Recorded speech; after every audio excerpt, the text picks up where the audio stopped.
12 de enero de 1944. Un frío que no cruje, muerde. Briansk amaneció con un silencio tan denso que parecía hecho de ceniza y polvo viejo. Un día que jamás figuró en ningún registro militar, pero que todavía vibra en los huesos de quienes lograron sobrevivir para contarlo como la mañana exacta en que una mujer sin oído devolvió el temor a un pelotón que se creía intocable. Su nombre era Sofía Markovich, hija de campesinos, criada entre tierra húmeda y inviernos interminables. Sofía aprendió a sentir el mundo por las vibraciones del suelo cuando el sonido le fue negado desde niña. Entró en la guerra sin uniforme, sin voz, sin nadie que la reclamara. Nadie imaginó que ese silencio que cargaba no era fragilidad, era filo. Cuando los Spetsnaz entraron en su aldea, lo hicieron con la soberbia de quienes creen que nada podrá alcanzarlos. Arrasaron casas, borraron familias, dejaron la tierra con un vacío que aún arde. Sofía obedeció, escondió, aguantó, pero cada paso que dio después guardó una decisión. Cada recuerdo que no pudo olvidar se volvió mapa. Cada noche sin dormir, un mensaje. Porque cuando ya no queda ley, ni consuelo,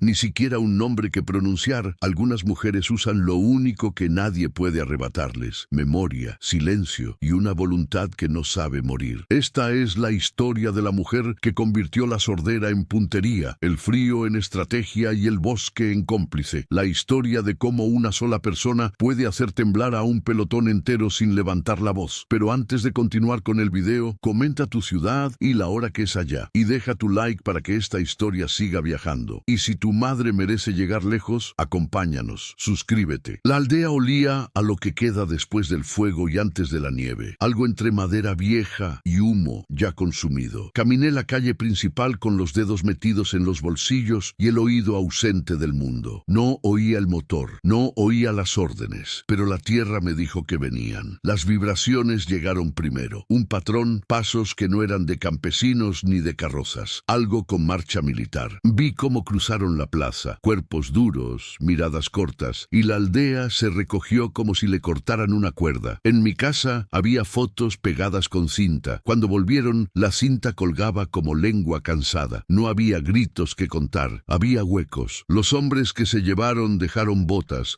un abrigo colgado sin dueño, el reloj de pared detenido. Me quedé, no por valentía, por el error que cometieron al pensar que una sorda no es amenaza. Me escondí entre troncos donde la tierra aún conserva huellas. Vi cómo marcaron rutas en mapas que no eran de papel, sino de olor y desgaste. Árboles raspados, broches dejados casi sin querer, latas mal enterradas. Y entendí algo simple y terrible. Subestimaron lo que no suena. Antes de la noche, el pelotón ya era leyenda en los ojos de los que quedaron. Para ellos, éramos un parche de insignificancia. Para mí, eran el motivo por el que mis manos tiemblan cuando la niebla se baja. Caminé el perímetro, sentí las vibraciones del mundo y las puse en fila una por una. Aprendí la forma en que se apoyan, cuando pitan y cuando creen que nadie los mira. Esa noche, mientras la aldea respiraba abajo, escuché el bosque con el cuerpo entero y decidí que el silencio mío no sería más una condena, sería un plan. ¿Y si alguien más sintiera lo mismo que yo? ¿Quién estaría dispuesto a leer las marcas que el resto ignora? Los días después fueron un inventario de ausencia. Las puertas colgaban abiertas como bocas sin palabras. Las tazas en las mesas aún humeaban en la memoria. Yo recorría cada casa con pasos de animal conocido, recogiendo piezas que no me pertenecían, pensando las caras que faltaban en ellas. Encontré un pañuelo manchado que nadie reclamó, un lápiz roto con dibujo de niño, una carta sin remitente. Fueron migas de humanidad que se transformaron en pistas, huellas recientes junto al arroyo, una fogata apagada con ceniza que no debía estar allí, un rasguño en la rama donde alguien dejó una marca apresurada. No quería venganza en su sentido público, no quería banderas ni discursos. Quería que el peso del olvido regresara como realidad física. Si habían borrado rostros, yo aprendería sus rutinas. Empecé a seguir rutas, la curva donde limpiaban las armas, el tramo donde tiraban restos, la poza donde lavaban la ropa. El bosque hablaba en semillas y barro sobre botas, y yo traduje ese lenguaje en mapas mentales. Una tarde, cerca del viejo molino, encontré algo que no esperaba. Un objeto pequeño, pulido por uso, con iniciales y un dibujo diminuto. Lo levanté con dedos que sabían de pocas certezas, y por primera vez Desde el día en que se fueron, sentí rabia no por la pérdida, sino por el desdén con que dejaron la casa. Ese objeto era un puente. Podía rastrearlo hasta rostros que aún caminaban entre los árboles. Los días me hicieron paciente. Aprendí a medir el tiempo por las sombras que caían entre las cabañas. Y cuando pensé que ya conocía sus rutas, noté algo. Una marca nueva en la nieve, fresca. Alguien había regresado. No era el pelotón completo. Era un mensajero, un patrullero. Y llevaba en la mochila un olor que reconocí sin equivocación. El mismo olor de la noche en que mi familia desapareció. Volvían por lo que dejaron atrás, o por lo que alguien había empezado a empacar en la oscuridad. La paciencia se convierte en habilidad cuando tienes tiempo y pocas distracciones. Empecé a medir ritmos, cuántas horas permanecían en el claro antes de moverse,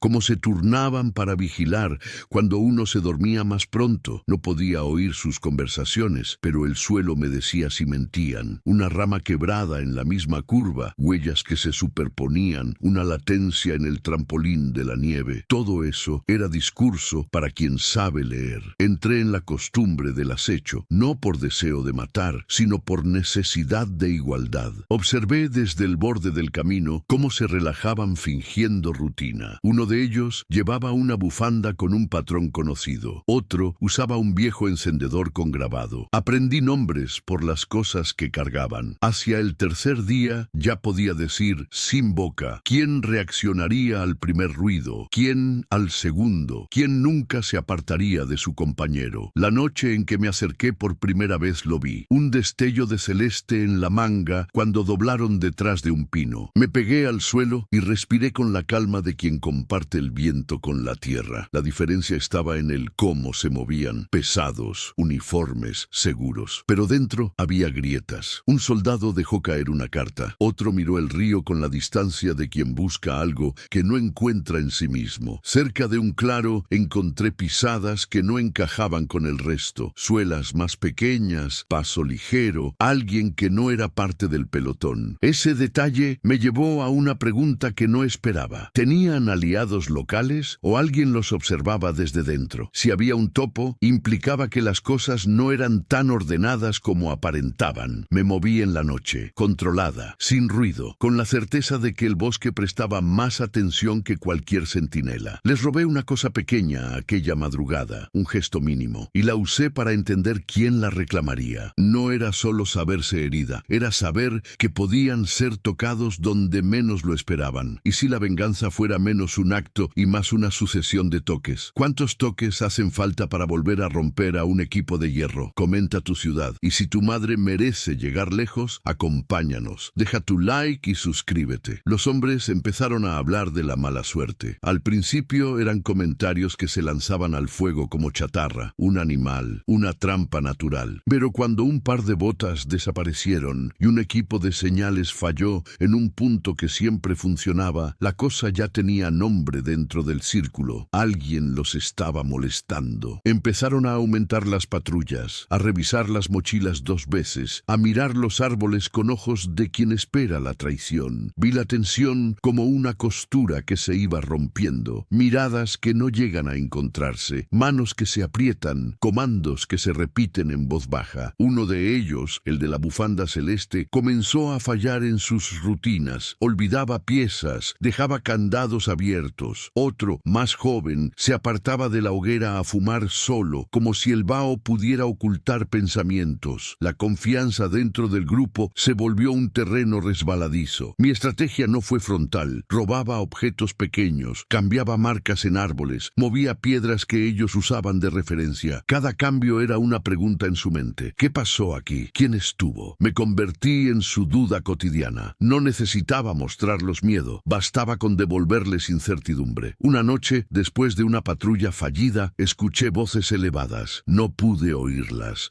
pero vi sus siluetas agitadas por la luz de la luna. Uno dijo algo que no alcanzó a entenderse. Otro lanzó un objeto con rabia al suelo. Fue la primera vez que vi grietas abiertas en su disciplina, instrucciones que no se seguían, órdenes que se discutían, y en esa discusión vino el error. Dejaron una mochila. No fue un descuido menor. Dentro había fotos, pequeños papeles con nombres, una lista con horarios. Ese papel fue como una llave. Abría rostros, secretos, habría historias. Saber que tenían lista su rutina fue como descubrir una receta. Podía anticipar. La niebla empezó a acompañarlos con persistencia. En las mañanas, el aire traía humedad que pegaba la ropa y los pensamientos. Los soldados comenzaron a mirar la línea del bosque con superstición que antes habrían despreciado. La fatiga del frío y la incertidumbre se notaba en sus manos. Algunos comenzaron a escribir en la libreta para no olvidar, como si el papel pudiera retener más certeza que el propio campamento. Yo usé esa fatiga. Con el mapa mental en la cabeza, preparé pequeñas trampas de desorientación, señales vueltas, piedras movidas, senderos que terminaban en una charca blanca. No eran trampas de daño, sino de consumo, que gastaran tiempo, que discutieran, que se culparan entre ellos por cada error. El pelotón perdió horas que antes les sobraban. La disciplina se convirtió en pereza nerviosa. En una operación menor, vi a uno de ellos quedarse rezagado. Le dejé una cosa para que encontrara, una carta sin firma con palabras que parecían de hogar. Lo vi doblarla, como si recordara algo que no quería recordar. Su reacción me dijo más que cualquier patrulla. Había memoria bajo esa coraza. La coincidencia se transformó en argumento de peso cuando el comandante cambió la ruta y dejó a 2 hombres fuera de cobertura. Esa noche, un enfrentamiento con la naturaleza, no con armas, los dejó mojados y con ropa pesada. Uno de los soldados perdió la compostura, otro casi no pudo caminar. Ya no eran máquinas eficientes, eran humanos con preguntas, y en el silencio posterior a esa noche, alguien lanzó un grito largo dentro del campamento, no de dolor explícito, sino de desesperación que se contagia. Sabía que la grieta había crecido. Ahora tenían miedo de lo que no oyen y no saben. A medida que el grupo se estrechaba en su propio nervio, mis días mezclaban recuerdos con acciones medidas. Volvía a la aldea y veía las casas con ojos que ya no eran solo míos. Eran los de alguien que decidió hacer justicia a su manera. No había grandilocuencia en lo que hacía. Todo era precisión, como el acto de coser una herida vieja. Sabía que tocar al enemigo en el lugar donde más duele no siempre requiere ruido. A veces basta con remover el suelo de sus certezas. El pelotón se volvió errático. Empezaron a sospechar de sus propios procedimientos. Revisaban las mochilas de compañeros, marcaban objetos con prisa, colocaban guardias extraños. La paranoia se volvió recurso, la fraternidad moneda de cambio. Las historias corrían y con cada rumor la cohesión se deshilachaba. Una madrugada encontré a uno de ellos solo en el borde del bosque, mirando una casa que yo conocía demasiado bien. No se dio cuenta de mi presencia hasta que decidí aparecer. No dije nada. Me acerqué con la calma de quien ha guardado el silencio como un arma. Le dejé frente a los pies algo que le recordaría la noche en que su unidad pasó por mi casa. Una prenda pequeña, con olor a hogar. Su reacción fue un espasmo corto, un suspiro que no supe si definía culpa o cansancio. Entonces pasó lo que esperaba. La tensión explotó entre ellos. Un enfrentamiento de miradas, una acusación lanzada al viento. El pelotón comenzó a dividirse en facciones pequeñas, cada una cuidando su espalda, cada una guardando rencor por lo que atribuían a otro. La disciplina que los había definido se convirtió en un tablero de sospechas. Yo vi el momento y supe que estaba cerca el desenlace. Porque cuando el temor deja de ser abstracto y se vuelve palpable, la gente comete errores. Y los errores en la nieve se notan, quedan marcados, se amplían con la luz del día. La última fase no fue una escena de película, fue la acumulación diaria de dudas,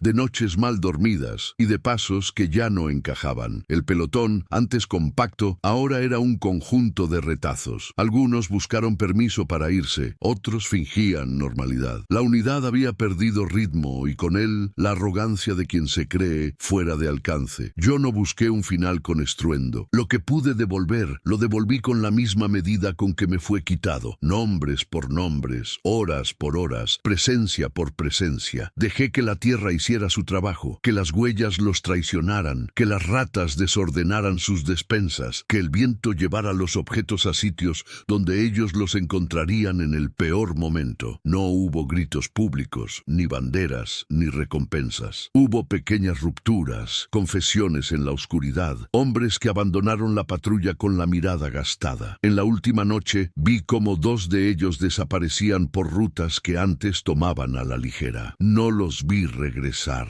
Los que quedaron eran sombras que miraban la linde del bosque con ojos de quien sabe que algo cambió para siempre. Yo me puse de pie en la colina y miré la aldea. Había casas con puertas nuevas, fogones que cobraban vida y una sensación que no se mide, alivio. Pero la deuda no fue pagada en público. No hubo resolución oficial. La justicia, si la hubo, fue a la medida del silencio, exacta, fría, hecha para borrar un peso del cuerpo. Y aunque la aldea respirara de nuevo, la última frase que quedó en el aire fue una pregunta que no quise responder con palabras. Esto terminó. Briansk apenas aprendió a contar nuevas pérdidas. Yo me fui con la certeza de que la tierra recuerda, y con la duda antigua de si devolver lo robado alguna vez calma lo que se fue.